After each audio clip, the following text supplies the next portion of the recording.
Ada orang yang sejak awal sholat sudah mengondisikan dirinya khusyuk. Seperti Allah berikan penjelasan dalam Al-Quran. Menyiapkan pakaian terbaik, mencoba kemudian menyempurnakan wudhunya, kan? Lalu dia meniatkan sholatnya dengan baik dan merasakan alladzina yadhunnuna annahum mulaqu rabbihim wa annahum ilaihi raji'un. Al-Baqarah ayat 46 seperti yang kemarin telah kita detilkan. Dia merasakan akan menghadap Allah dan merasakan mungkin boleh jadi ini sholat terakhir yang ia tunaikan. Awal-awal iya, ya, merasa fokus, merasa nyaman, merasa khusyuk, bahkan ada suasana yang indah ketika dia mulai bertakbir. Tapi persoalannya, begitu mulai takbir, mulailah kemudian ada muncul was-was, ada bahkan lupa, ada yang bahkan tidak sadar berapa rakaat sedang menunaikan sholatnya. Ini persis yang diisyaratkan Nabi SAW bahwa akan ada situasi orang yang sholat ketika dia mulai bertakbir itu, kemudian maka setan mulai menggoda dia. Ya, faqala udhkur kata, ingat ini, ingat itu. Ya, sampai dia lupa, sampai ada orang yang sholat hatta la yash'ural musalli kam raka'atan yusalli, sampai ada situasi kata Nabi orang sholat tidak sadar atau lupa berapa rakaat dia sedang menunaikan sholatnya di posisi itu. Nah, karena itu untuk mengatasi persoalan yang kedua ini, walaupun di awal kita sudah merasa fokus, ingin khusyuk, ingin merasakan kenikmatan, di tengah-tengah terjadi situasi tadi, maka apa yang harus dilakukan? Nah, ada isyarat dalam Al-Quran yang kemarin ayatnya telah kita turunkan.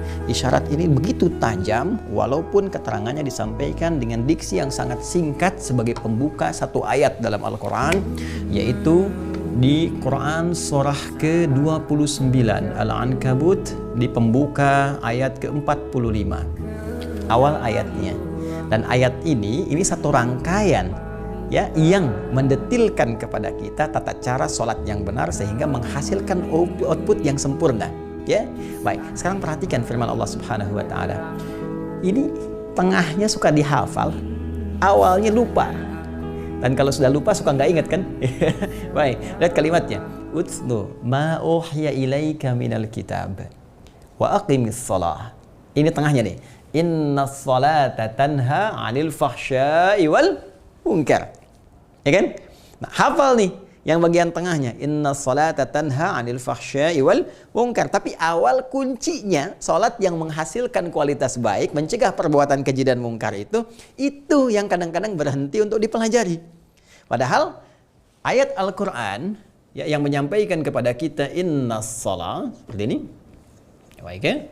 Innas salata tanha 'anil fahsya'i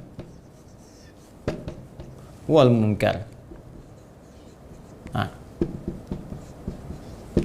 ini kan didahului oleh satu pembuka ayat dan itu kuncinya. Baik ya? Nah, sekarang kita terjemahkan dulu ini ya sebelum kita sampai ke awalnya. Perhatikan baik-baik. Innas shalah, inna pakai huruf taukid.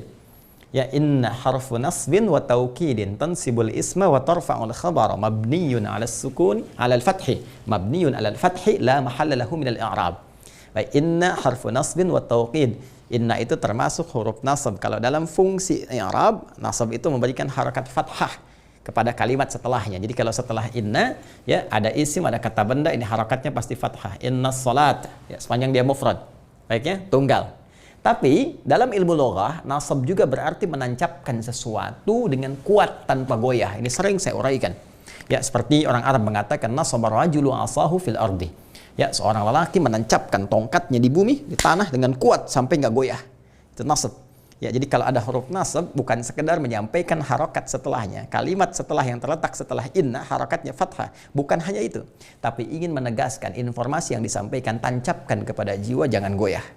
Jelas ya? Ditegaskan, taukid, menegaskan. Jadi kalau kita terjemahkan, Allah ingin menegaskan kepada kita dan tancapkan informasi dalam jiwa kita yang paling dalam. Innas shalah, sungguh salat yang ditunaikan dengan benar itu. Ingat ada alif lamnya di sini. Nah, ya. Ma'rifat sifatnya, alif lamnya ta'rif. Beda kalimat yang menggunakan alif lam dengan tanpa alif lam. Jika kalimatnya tanpa alif lam seperti ini, salat, ini nakirah namanya. Nakirah itu umum.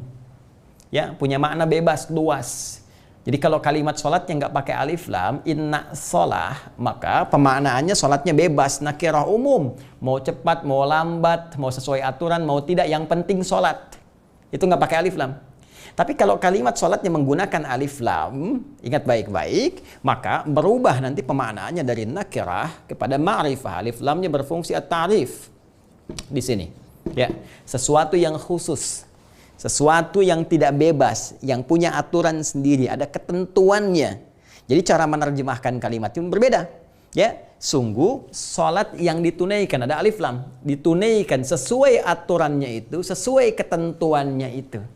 Dan semua kalimat salat dalam Al-Qur'an yang bermakna ibadah, dibuka dengan takbir, di akhirnya dengan salam, itu bentuknya ma'rifah. Kalau dia tidak menggunakan alif lam, dhamir. Ya, dhamir, bersandar dengan kata ganti. Ya, silahkan cek kalimat salat pertama di Al-Baqarah ayat 3. Alladzina yu'minuna bil ghaib wa yuqimunas shalah. Ayat 43, wa aqimus salata, ya, wa atuz zakah. 45, wasta'inu bis sabri was shalah. 153, ya ayyuhalladzina amanu ista'inu bis sabri was shalah. Ya, silahkan mau cari di mana lagi? Quran surah 11 Hud misalnya, ayat 114, aqimis salata tarafain nahar. Ya, wa zulafan minal lail. Quran surah ke-17 misalnya, ayat ke-78, aqimis salata liduluqis syamsi ila ghasaqil lail. Aqimis salah. Bahkan termasuk di ayat ini, innas salah, pakai alif lam. Ingin memberikan kesan bahwa salat yang kita harus tunaikan itu harus ikut aturan. Jangan sembarangan. Nggak boleh sebebasnya. Nah, sholat yang ikut aturan ini, yang benar ditunaikannya, itu yang akan memberikan dampak pada pelakunya, tanha anil fahsyai wal munkar. Akan merubah perilaku seseorang menjadi lebih baik, terbebas dari dua sumber keburukan. Jelas ya?